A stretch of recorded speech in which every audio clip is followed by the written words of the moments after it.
Hello everyone, welcome to another showcase. I hope you enjoyed the little intro montage. This time around we have the Archimedes by Luke 552.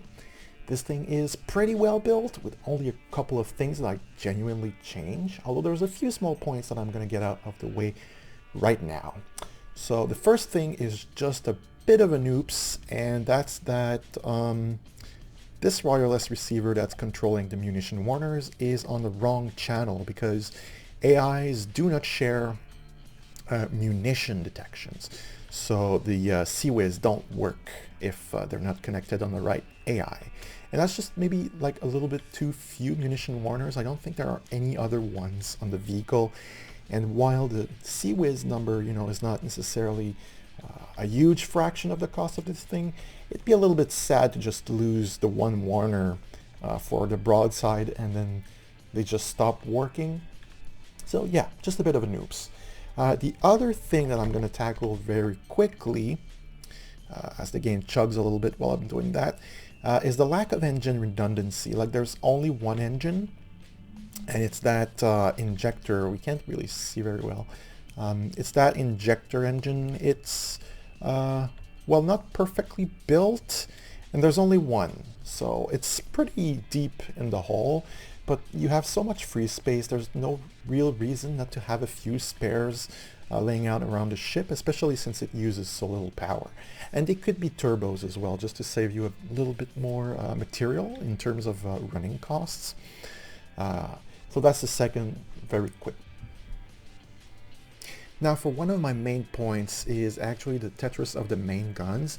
Now I understand that those used to be cram cannons, I believe, but there's still no excuse for, well, I'm going to show you actually. So in the middle down here, there's this thing with the connectors. And I would understand if you didn't have the space at the bottom to put the intakes, but you do. You do have the space to put the intakes at the bottom, and then you could just replicate this slice of coolers in the middle down here, and everything would be connected and everything would be, well, much better optimized. Maybe you'd have too much cooling, you could tweak things, but there's no real reason for it to be like it is now, especially now that we have all of these gauge coolers, these splitters, and that you can connect them on any side, really. It doesn't have to like remember when we had to connect from the middle piece and then everything. Anyway, it's in the past, right? You don't have to worry about that anymore. So these main guns could be improved pretty easily, I think. This next point is perhaps the most subjective one, but I think you should embrace the fact that you've built this to be mostly anti-surface. As you can see, the shells are pretty slow.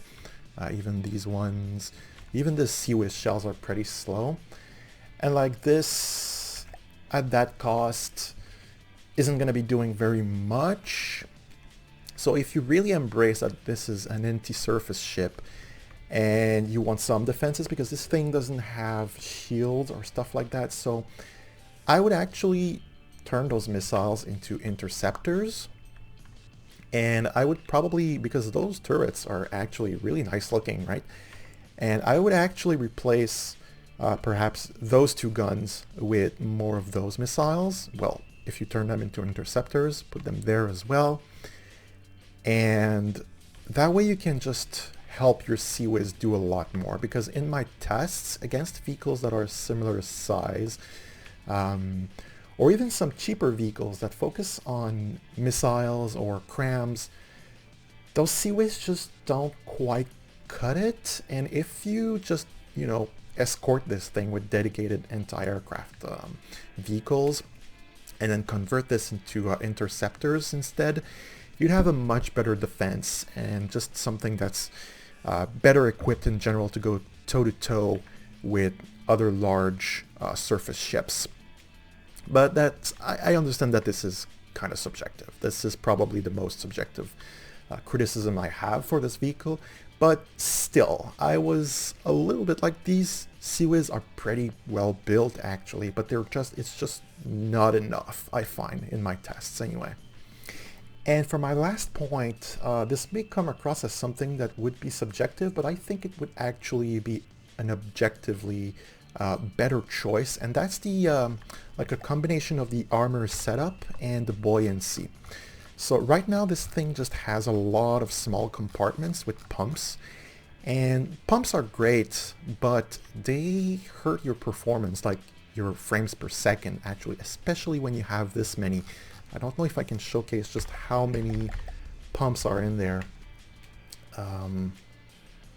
So you have helium pumps over here, you have water pumps there, and there are just so many. I understand that you want to, you know, so many compartments because you don't want a single breach to just completely nuke your buoyancy. But here's what you could do. So if we look inside this thing, there's actually like a lot of spaced armor, and like there's more than one air gap. And so what you could do, you could move these inner air gaps closer to the edge, first of all, and that would get, you know, the 20% extra health or armor on one extra layer, which is basically free, right? This layer is already there. If you move it there, then you have a wider air gap, but this layer is also tougher. And then you could add wood, which is really cheap and adds buoyancy, and would add just a little bit more, first of all, HP in between your outer armor and your inner armor, but it would also act as a spall liner for your, in case you get hit by ash, squash heads, basically. So, yeah, you could do that. You could also add some alloy. It would be more expensive, but it also had, it would add more HP overall than the wood. But if you don't, you know, if you want the cheap option, you could add a lot of wood into this thing to compensate for the lost buoyancy from the pumps and just get more natural buoyancy, which wouldn't hurt your performance as much with this vehicle. Because this thing has a lot, well, first of all, it has a lot of lights, which I turned off because I'm just trying to save as many frames as possible in this case. But yeah, just lowering the pump count would help a lot, I believe. And it would make the vehicle tougher, right? Armor is pretty cheap, and because you don't have shields, you don't have smoke, just adding even more HP, I think, would just help this thing in general. So that's it for the down points, actually, for the cons. This thing is actually really well built. Now, for the positives, let's discuss those. For my first highlight, it's going to sound a bit ironic, but despite the fact that the Tetris for the main guns isn't ideal, this thing uses squash heads and it uses a lot of them. And my first reaction was like, I don't know, Hesh is kind of average right now.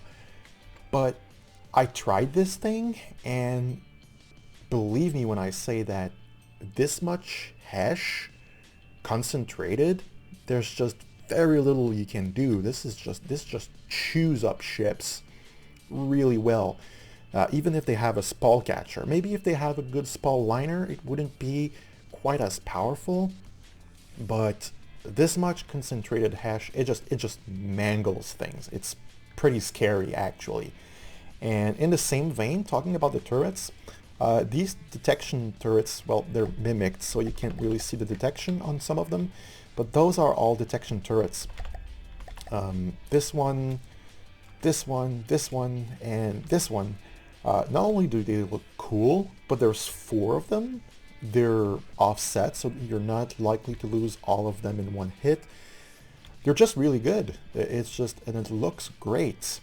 And they're on turrets, so they turn towards the enemy, so you have some 90-degree detection systems on there. The rangefinders, radars, radar gimbals, all of that. It's just really good detection. It's going to be really hard to blind this craft. So yeah, the detection is pretty well done. It's a bit concentrated in the middle of the ship. It could be spread out on some of the turrets, but honestly, it's probably more than good enough as it is. And speaking of detection, the AI box. The AI box on this thing, if I can find it again, I think it's over there. Yes. It's pretty much an example to follow. I say as my frames kind of chug a little bit. Let's see. There we go. So this is... Oh, hold on. I thought it was a full Yeah, I thought it was a full heavy armor box. It's not quite a full heavy armor box, but still, it's pretty much near ideal.